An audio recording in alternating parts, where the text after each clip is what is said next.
50 years after the enactment of the Wild and Scenic Rivers Act, two remarkable individuals have collaborated on an absolutely gorgeous book. The book on the St. Croix and Namakagon rivers features photography by the renowned Minnesota wildlife photographer Craig Blacklock and an essay by one of the senators who got the act passed, Minnesota's own Walter Mondale, who of course went on to serve as Vice President of the United States.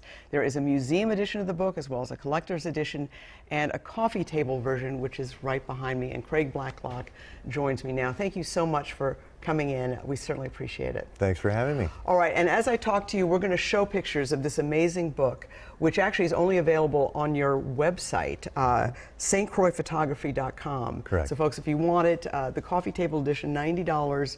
When you see these pictures, it is a lot of money, but it is absolutely stunning. Tell us about how you started this project.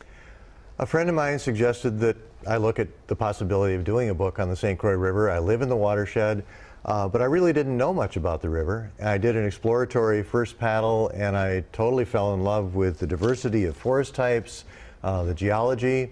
And then I got acquainted with the St. Croix River Association, who worked with me eventually on this, and discovered that 2018 was the 50th anniversary of the signing of the Wild and Scenic Rivers Act.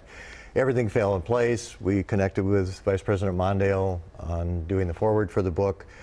And it's just been nonstop photography and editing and getting it out now. Right. And as you're seeing some of these amazing photographs, I want to just quote from the preface to the book by Vice President Walter Mondale, who says, quote, "I hope you," and he means those buying the book and or enjoying the book or looking at it, "I hope you will commit to doing your part in protecting this wonderful and diverse resource so close to a major and growing metropolitan area."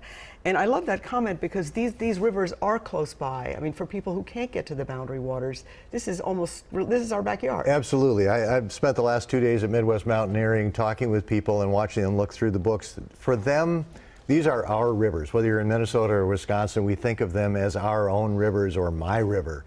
People have tremendous emotional ties to these rivers, and when they're looking through the book, it's like, I know that spot, I know that campsite. Right. Anybody who purchases the book will have access to a special video, and we've got a clip from that. For countless years or so it seems I have been frozen in some dream, and icy cage. So beautiful. One of the things, you started this project 2 years ago, shortly after you were very seriously injured in a freak electrical accident, and your hands actually still bear the scars. Was that a motivation? I mean, and were you at one point wondering if you could ever take photographs again? I didn't know what the results were. I was burned. I had third-degree burns and skin grafts, so I wasn't sure what the results of that would be. I did a lot of hard work in occupational therapy. I'm fully functional, back paddling, kayaking, and try to just kind of put that behind me. But that was one of the reasons I started this project, because I knew the cold water of Lake Superior, my normal subject, would be a little hard to deal with compared to the warm waters of the St. Croix. Right. And just as I said, the pictures really are just remarkable. They just jump off the pages. I assume the feedback has been great. It's been wonderful.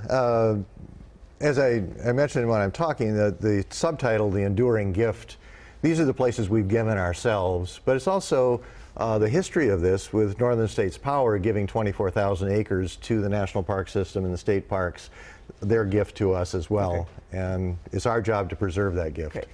And you are going to be actually signing at Midwest Mountaineering right after this show. You're going straight there. You're going to be there, I guess, until 5 o'clock today. And then again, in the first 2 weekends in May, you'll be at the Watershed Cafe in Osceola, Wisconsin. And again, folks, if you are interested in purchasing the book, it's stcroixphotography.com. We've got that link on our website. And again, it's just breathtaking. So thank you so much for coming in. Well, thanks for allowing me to share these rivers with you. Absolutely. Well, thank you, sir.